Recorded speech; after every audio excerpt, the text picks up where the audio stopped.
Hi అండి, అందరికీ నమస్కారం.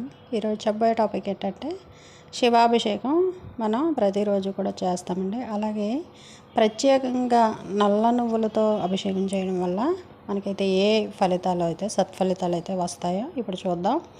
అయితే మనం సోమవారం అనే కాదు, ప్రతిరోజు కూడా చేసుకోవచ్చు. ఈ అభిషేకం ఇంట్లోనే చేసుకోవచ్చు. గుడికి వెళ్ళాలి చేయాలి అని ఏం లేదండి. గుడిలో అయితే మన చేత మనకి చేయనివ్వరు కాబట్టి మన ఇంట్లోనే చిన్న శివలింగాన్ని అయితే ఏర్పాటు చేసుకొని మనం అయితే ఈ అభిషేకం అయితే చేయొచ్చు. అయితే శుద్ధమైన గంగాజలంతో కొంచెం నల్ల నువ్వులు వేసి మనం చిన్న ప్రవాహంగా ఈ శివలింగం మీద వేసి అభిషేకం చేస్తూ ఓం నమ శివాయ అనే మంత్రాన్ని తప్పించి మనం ఇంకేం మాట్లాడకుండా ఓం నమ శివాయ ఓం నమ శివాయ అనే మంత్రం జపిస్తూ మనమైతే ఈ అభిషేకం అయితే చేయాలి. ప్రతిరోజు చేయొచ్చు. అలాగే ప్రదోష వ్రత సమయంలో కూడా చేయొచ్చు. అలాగే మహాశివరాత్రి, మాస శివరాత్రి, నెల నెల వచ్చే మాస శివరాత్రి ఇలా ప్రత్యేకమైన రోజుల్లోనే చేయొచ్చు. లేదు అంటే రోజు చేయాలనుకున్న వాళ్ళు రోజు చేసుకోవచ్చు. ఈ అభిషేకం చేయడం వల్ల ఏంటంటే ఇంట్లో ప్రశాంతంగా ఉంటుంది, ఇంట్లో శాంతి. అలాగే ప్రతిరోజు మనం ఏ పని అయితే కార్యం అయితే మొదలు పెడతామో అవన్నీ కూడా మంచి ఫలితాలు అయితే వస్తాయి, సత్ఫలితాలను అయితే ఇస్తుంది ఈ అభిషేకం.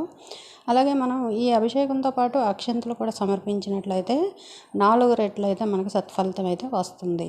చూడండి, మన ఆరోగ్యం, మానసిక బాధలు ఉంటాయి అంటే మనసులోనే బాధపడుతూ ఏ పని అవ్వలేదు అలాగే ఆరోగ్యం కూడా పాడైపోతుంది. ఇలా ఉన్నవాళ్ళు, ఎక్కువ మానసిక ఆందోళన చెందిన వారు ఈ అభిషేకం అయితే చేయొచ్చు. రాహుకేతు గ్రహ దోషాలు కూడా విముక్తి అయితే వస్తుంది. ఈ రాహుకేతు గ్రహ దోషాల వల్ల ఏవైతే మనకి పనులు అయితే నిరాటంకం అయితే అవుతున్నాయో ఇలాగా మనం ఏ పని చేసినా కూడా వెనక్కే వస్తుంది. అలాంటప్పుడు ఈ అభిషేకం చేయడం వల్ల అంటే 4 రెట్లు అయితే మంచి ఫలితాలు అయితే లభిస్తాయండి. అయితే మనం రాహుకేతు గ్రహ దోషాలు ఉన్నప్పుడు, గురు గ్రహ దోషాలు ఉన్నప్పుడు కూడా మనం ఏ పని చేసినా కూడా పని అయితే జరగదండి. అలాగే మనం ఏ పూజ చేసినా కూడా ఫలితం అయితే రాదు.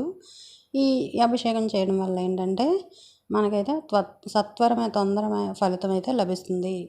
ఇలా చేయడం వల్ల ఇది 100కి 100 రెట్లు, 100కి 100 రెట్లు మంచి ఫలితాలు అయితే వస్తాయండి. ఇలా చేయండి, ఇలా రోజు చేసుకోండి.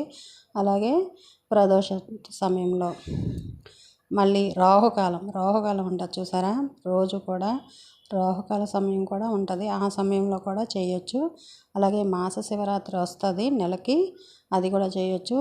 మహాశివరాత్రిలో చేయొచ్చు. అలాగే శ్రావణ మాసంలో చేస్తే ఇంకా మంచి ఫలితాలు అయితే వస్తాయి. అలాగే కార్తీక మాసంలో కూడా వస్తాయి. ఈ మంచి ఫలితాల కోసం అయితే మాత్రం ఈ అభిషేకం మనం చేసుకోవచ్చు. అలాగే నైవేద్యం పెట్టి స్వామివారికి జ్యోతి వెలిగించి హారతి అయితే ఇవ్వాలండి. ఇలా చేయడం వల్ల ఏంటంటే మనకే కొంచెం ప్రశాంతంగా ఉంటుంది.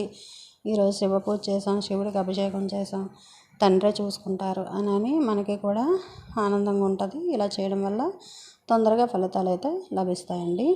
ఓం నమ శివాయ అనే మంత్రం మాత్రం జపిస్తూ చేయాలి. ఈ వీడియో నచ్చితే లైక్ చేయండి, షేర్ చేయండి, సబ్స్క్రైబ్ చేసుకోండి.